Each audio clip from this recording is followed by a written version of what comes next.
I recognise the honourable member, Grant Robertson. I recognise the Speaker too. Thank you very much.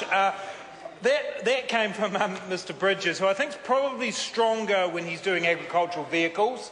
I think he's probably stronger when he's talking about them. Because to finish his speech by talking about a fair system and a system that's going to help New Zealand's reputation is unbelievable coming from that Minister. Mr Speaker, I want to start my contribution by referring to the Minister's announcement during his speech that the report back date for this bill is to be the 17th of October. The 17th of October.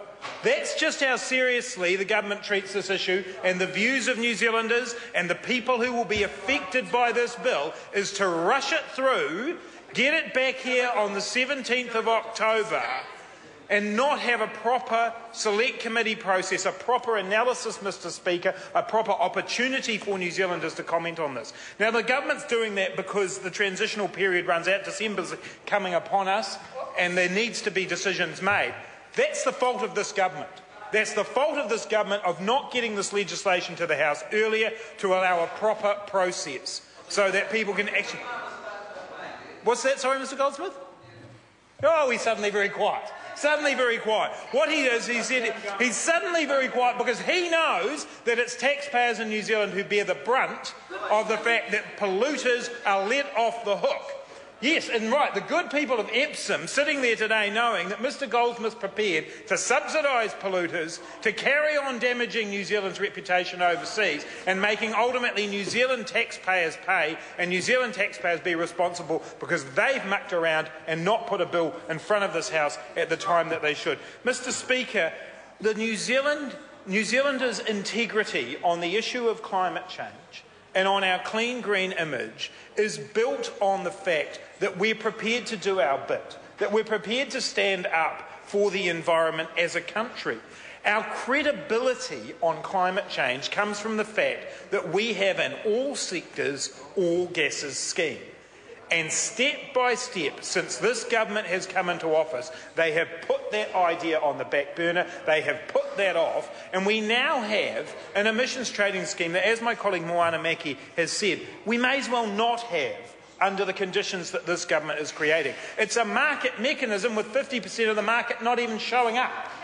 It's a joke from this government to actually even call this an emissions trading scheme when half the market isn't even there to participate in it.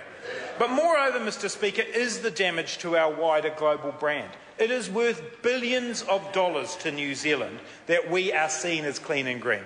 And we know that we can do better to meet the reality of that image in a number of sectors and a number of places in our country.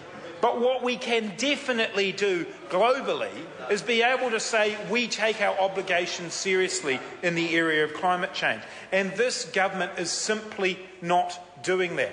What we have here is simply a delay into the never for two key elements of the emissions trading scheme. We've got the delay of the entry of agriculture, and let's be absolutely clear, this isn't even a delay in the way that it was recommended by the review panel. This is a delay indefinitely. There is no date set for the entry of agriculture into this scheme.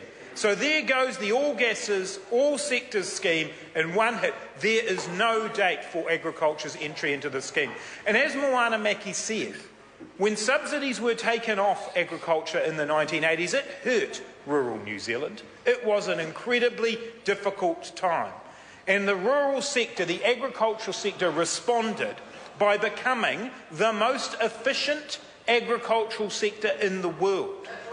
That's what we now have managed to create. And now we have this government saying, let's keep those subsidies on, while parading around the world, Mr Grosser, at all of the conferences he goes to, claiming he's in some Friends of the Fossil Fuels group. I was actually very confused by that title, because I assumed he was a friend of fossil fuels. But it turns out that the group actually has a different goal, but he is a friend of fossil fuels. And what he is doing is subsidising now the polluters in New Zealand in a way that means New Zealand will be seen internationally as a friend of fossil fuels, not a friend of ending fossil fuels. And it's important to note, Mr Speaker, that the extension of the 2-for-1 carbon credit subsidy really puts the nail in the coffin of New Zealand making an actual difference in the way that we reduce our carbon emissions. Let's be absolutely clear. For every one credit that's handed in, it counts as two. That's what happens here. So this bill does nothing to actually start reducing New Zealand's carbon emissions. And as my colleague Moana Meki again said, Tim Grosser at the Select Committee couldn't tell us when emissions would peak, and that's because they're not going to, because there's no actual effort to do that. And Mr Speaker, climate change is not some abstract policy. Climate change is about the protection of our environment. And I think the leadership on this issue from John Key is something that we should look at, because he did tell farmers in 2009 that they needed to get into the scheme to be able to make sure that they could be internationally competitive. But I'm not sure he's totally committed to it. We have to remember that John Key named George W. Bush and John Howard as his mentors on climate change. That's what he said. He named them as his mentors on climate change. And he actually did say, admittedly before he became a Prime Minister, he did say, even if you believe in global warming, sir, he was in the House here, and I am somewhat suspect on it, there is going to be billions and billions of dollars poured into fixing something that we are not sure is a problem. That's what John Key told this House. So the government is completely lacking leadership when it comes to the question of climate change. What Mr Key needs to face up to is that the Intergovernmental Panel on Climate Change, I think Mr Key might just call them some scientists and he could find another scientist, but I think the IPCC's probably got something to say about this, has told us that the probability that climate change is natural is less than 5%. World temperatures are going to rise between 1.1 and 6.4 degrees during the 21st century. Sea levels will rise by 18 to 59 centimetres, and level of greenhouse gases are higher than they have ever been due to mankind.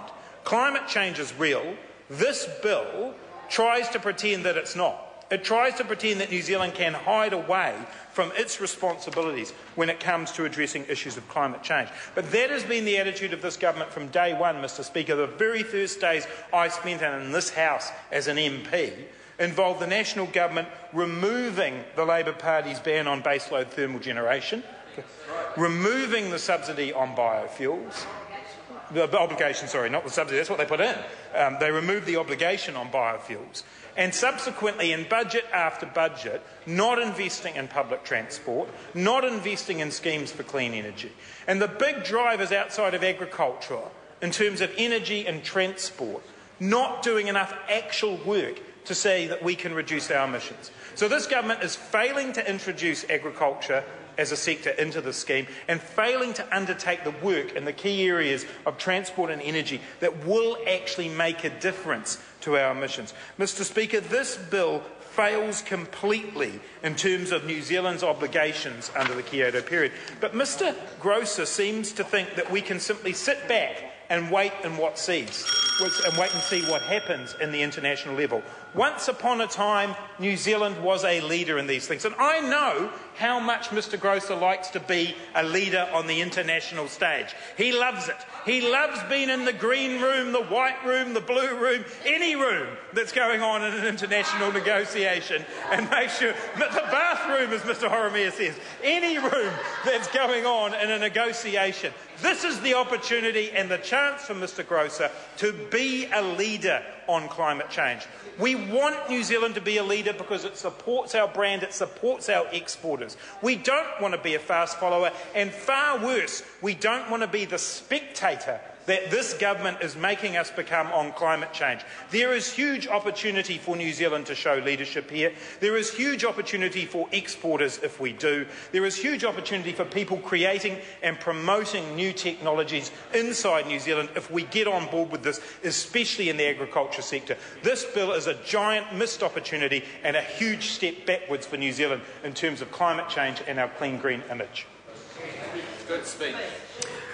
I call the honourable member